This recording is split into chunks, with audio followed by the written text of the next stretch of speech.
Put your hands on the ground, on the ground, on the ground. A raid at a North Dakota hotel. Police rounding up men looking for prostitutes who just a short time earlier answered one of these online escort ads. I think that should be your last one. Yeah. Postings created by undercover officers whose faces we agreed not to show. The sting is one attempt to combat the big demand for paid sex in the state's burgeoning oil region, where workers with money to spend are often far from home and family. Human traffickers are, taking advantage of that and bringing the providers here. The guy asked what my special was. The female officers quickly get responses. All right, thanks, John.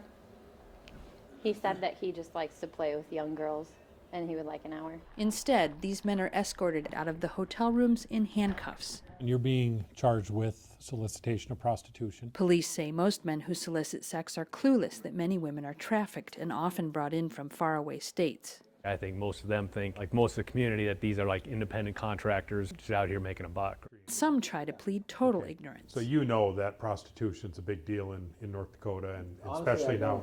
No, I don't. I had no idea that it was like that, that we even had prostitutes around here. Honestly, I didn't. Okay.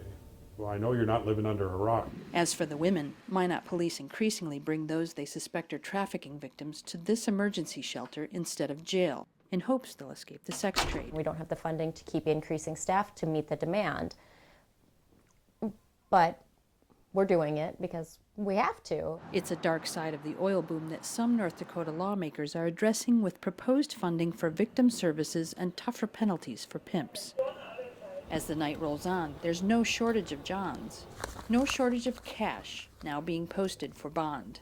All right, have a better night, Kevin. 13 arrests, a record night for the department. But with limited police resources, even the officers wonder how much impact they'll have Use your hands. Get on the ground. On the ground, on the ground. on the state's busy sex trade. Martha Irvin, Associated Press, Minot, North Dakota.